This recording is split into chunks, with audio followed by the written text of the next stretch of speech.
For those of you who don't know me. Number one thing right now, I want to apologize to you. I'm so sorry.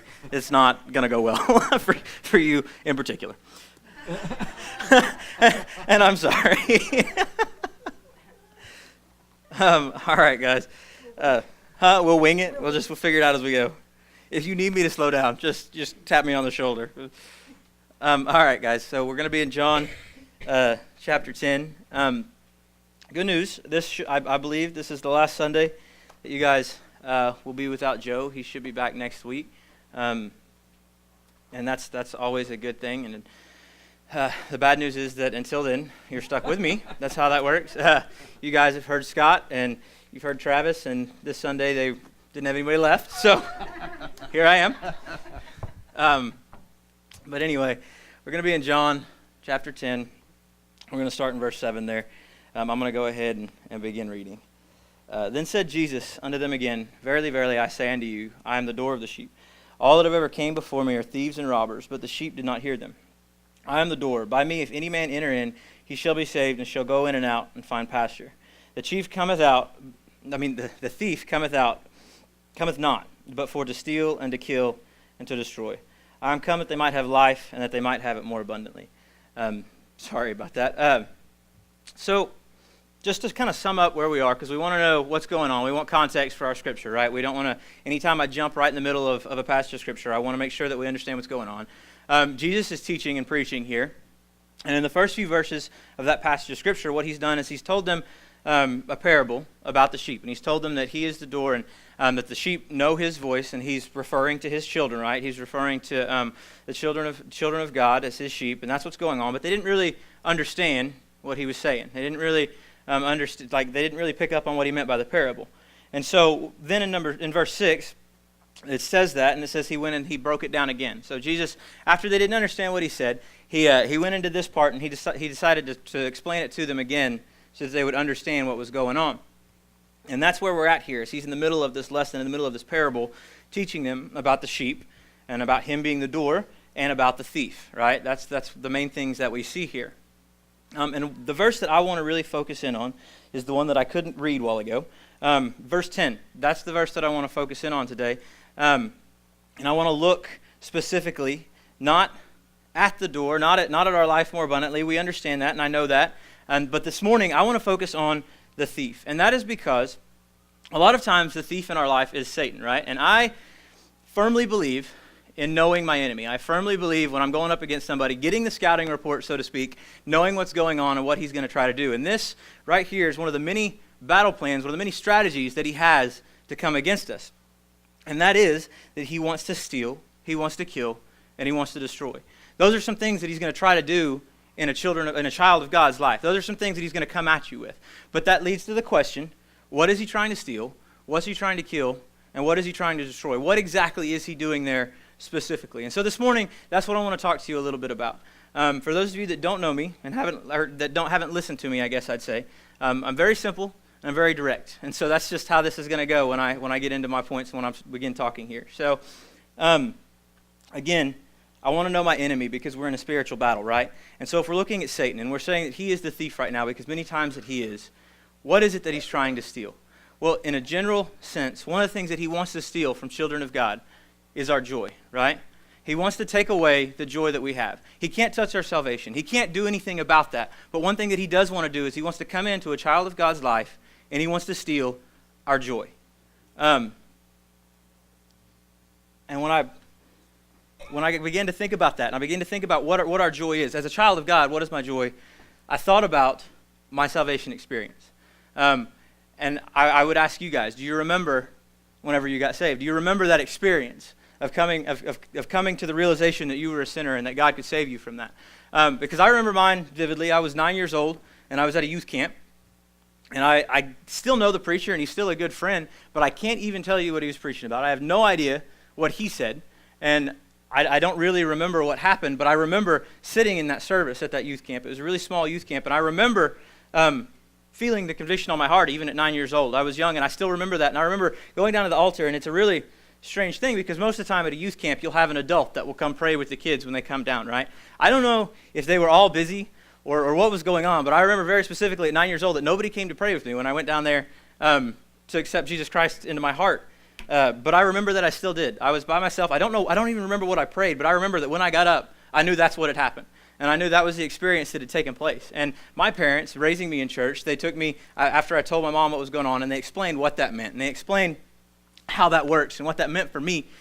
And as I began to understand that, and as I began to grow older, I remember the joy coming from that. Because a lot of times when people see Christianity, they see us trying to live this life, they see it as binding. They see it as us having to follow this set of rules so that we can be a Christian, and follow this book so that we do exactly what's right. But as Christians, as people who have experienced that salvation, we know that it is freedom. It is not binding. It is not the chains that we live by. That is our freedom. That's where that comes from. And I don't know about you guys, but that gives me joy every time that I think about it. And that's where my joy as a child of God comes from, is knowing what has been done for me, knowing that he cared enough about me to give me that salvation, knowing that. And a lot of times, that joy drives our worship, right? That joy drives what we do, the reason that we come here, the reason that we worship him, and the reason that we sing these songs. He gives us that extra spring in our step that other people, that people who have not experienced salvation just do not have. It's something that it cannot hardly even be explained. It's something that you have to experience. You guys know that just as well as I do. And that right there, that extra spring in our step that we have, that joy that we have from that salvation experience, is what Satan is after many times. Because just like me, you guys that have been saved, you know that even though we have that joy, we also learn as we begin to walk the Christian life and we begin to live that life, that it's not always an easy life, right? Our circumstances many times begin to change very quickly. We begin to see things happen in our life, and we begin to understand that life isn't fun all the time, and it isn't fair all the time, and it's not always easy to remember that we have that joy and where that comes from and why we have that. Many times, we let our circumstances get the best of us. So sometimes, for people, especially new converts, people that have just been saved, their past is very difficult to let go of for them. It's very difficult to let go of the things in their old life, right? And I don't know about you guys, I say this, I feel like I repeat myself because I say it every time I'm up here. When I'm preaching from experience. Whenever you have difficulties letting go of the things from your past, one of the most difficult things to do, we know that we've been forgiven of those things, right? But one of the most difficult things to do is forgive yourself. You have these difficult things to let go of, and you end up going back to them, and you know that you shouldn't, but you do, and you know that you're forgiven, but that doesn't make you feel any better about it. And you end up and you get in this cycle where every time you go back, you get down on yourself even more and even more, and you can't see anything but those circumstances. You can't see anything except for always worrying that you're going to do that, always worrying that you're going to mess up, and you find yourself in that situation, and you can't get out of that cycle. And then sometimes, these are just very general examples, guys, of what tends to happen in our lives. Sometimes we experience tragedy or we experience crisis. We lose a loved one. Something happens in our life that is a very traumatic experience, and it's something that we can't get past. It's something that we have to try to process. We have to try to deal with, and it becomes difficult to deal with. And guys, in these moments, when these things begin to happen, when our circumstances begin to change, sometimes they become all that we can see. Sometimes that joy that we felt when we were saved, knowing where that comes from and knowing that we are a child of God, we're not feeling that. We're not thinking that. It's not what's on our mind, right? Our circumstances begin to overwhelm us. Sometimes our relationships become strained, right? So it gets difficult. Our relationships are not always easy. It gets difficult to work at those and to be in that relationship with somebody, whether it be a friend, whether it be your spouse, whatever it is. That's not always easy, and a lot of times that begins to overtake our life, and that is exactly, guys, what Satan wants. I'm repeating myself up here because you guys know just as well as I do that whatever the situation is, it becomes what you see. It becomes what you focus on, right? It becomes all you can see. And that's when Satan sees his chance. He sees that chink in your armor. He sees that moment that he can slip in there, and he can make sure that every time you wake up, every time you turn around, you see those problems. You see your situation. You see what's going on. You don't see what God's done for you. You don't see what he's doing for you behind the scenes, right? All you see is those problems.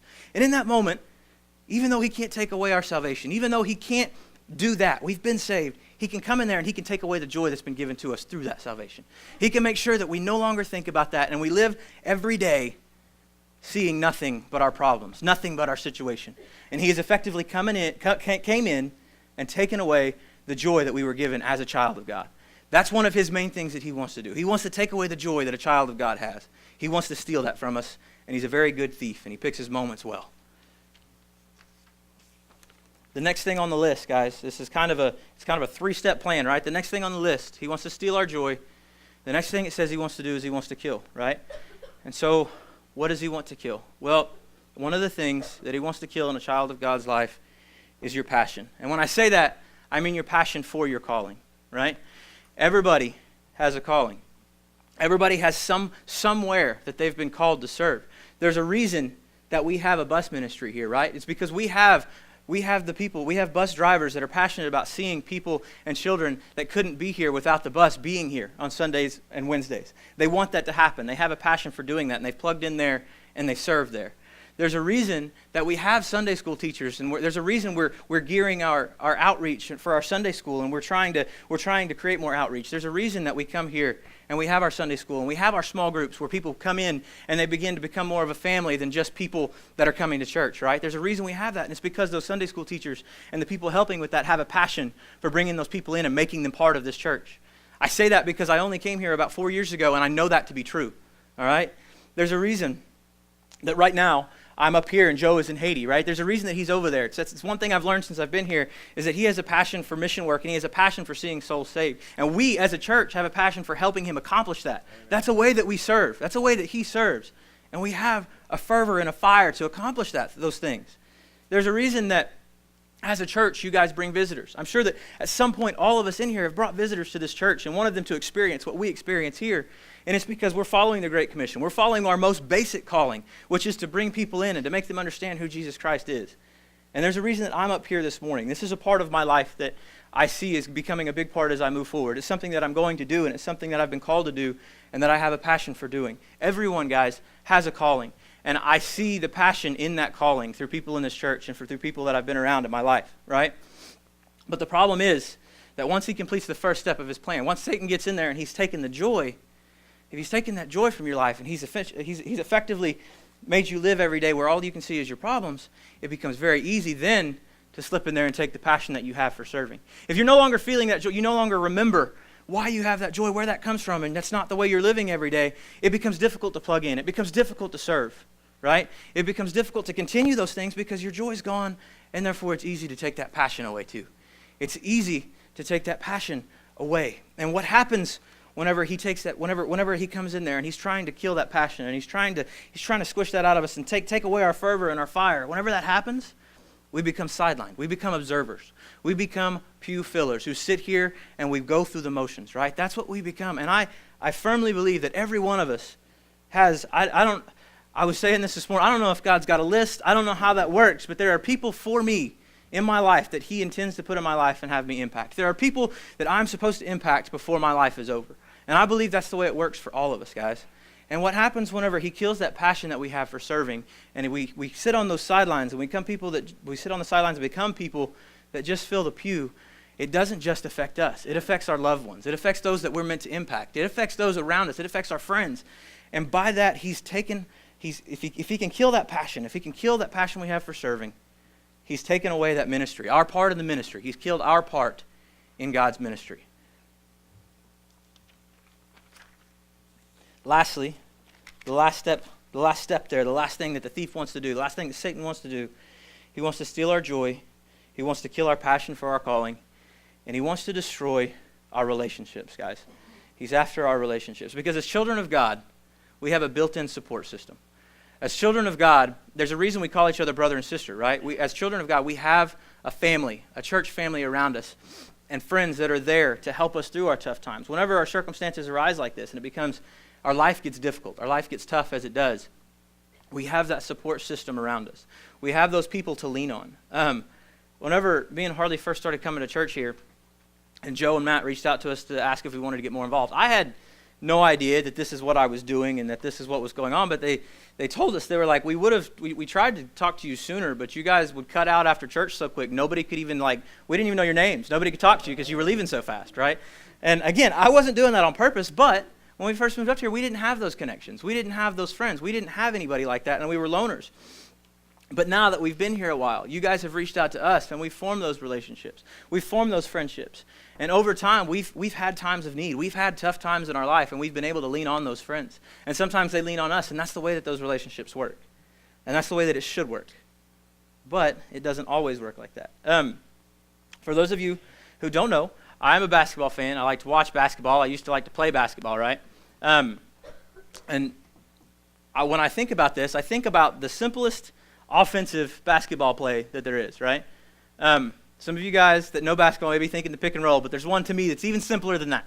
It's called isolation, right? What that means is I'm going to give probably my best player on the floor of the basketball, and I'm going to let him go one-on-one with his defender and try to go score. We're going to set up an isolation play where it's him against this defender, right? That's what Satan wants to accomplish in our lives. That's why he wants to destroy our relationships. When we're in, he wants to isolate us and make us an easy target, right? If he's already taken our joy, and he's already killed the passion we have for our calling, we're already in a pretty tough time in our life, right?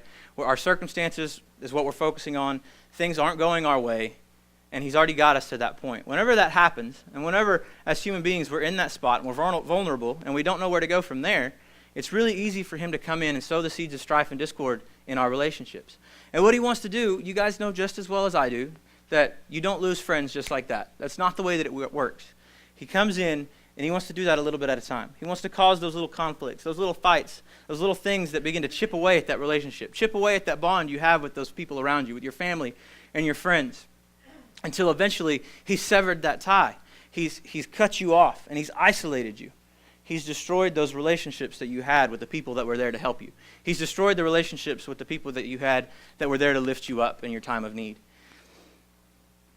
So once he's taken your joy and he's killed your passion, and then he's cut off your relationships. He's isolated you and put you in that spot that you're by yourself, or at least you feel like you're by yourself.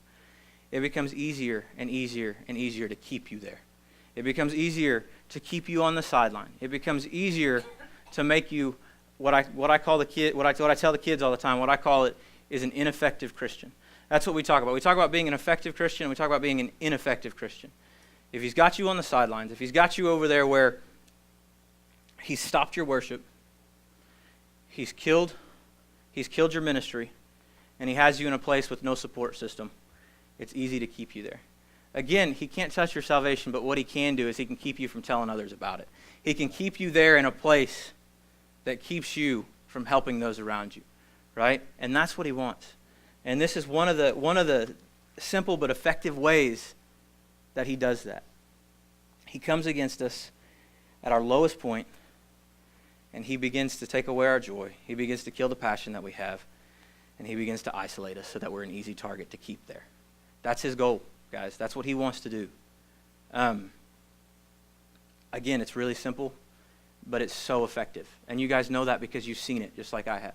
If you've been in church very, very, very long, you've seen this happen. And you've seen people that have, and maybe it's happened to you because it's happened to me, right? That's how this works. I told you at the beginning that I wanted to go over this, and this is something that has been on my heart because I believe in knowing my enemy. I believe in knowing what's coming against us. I told you I was very simple and I was very direct, and that's what I've been. I'm going to come to a close, Mr. Vincent, if you want to come up here and begin to start the invitation in a minute. Guys, this is stuff that you know. This is stuff that we all know. This is how this works, right? We understand. We've been in church long enough to hear these things before, but it's still effective. We understand that this is what happens. We understand that this is what he wants to do, but it still happens to people all the time, right? And so what I wanted to do this morning, and I just had 3 things that I wanted to accomplish through this sermon. Number 1, I asked you guys at the beginning if you remember your salvation experience, if you remember that. If you're out there this morning and you don't remember that, I want you to understand that that opportunity is here for you, that Jesus Christ died for you so that you could have that salvation. Number 2, I wanted to remind you guys that this is some of the things that Satan does. This is what he's going to do. If you see your circumstances begin to change, and you see that you're heading into this difficult situation, this is very likely going to happen. He's going to use that. He's going to try to sneak in there while we're focused on that. And number 3, I wanted to remind you guys, as a child of God, if you're already in this situation, if you already see yourself here, you understand that you don't have the joy that you had. You understand that you're not serving the way that you used to, and you can see that in your life. I want you guys to understand that there is help here. There is a support system here, and you guys can come and you can pray about that, and we will pray for you, and this church is very good about that. Invitation, Jim. Invitation. Hymn this morning is number 256, Have You Been to Calvary? We'll stand together as we sing, and if you have a decision that you need to make public,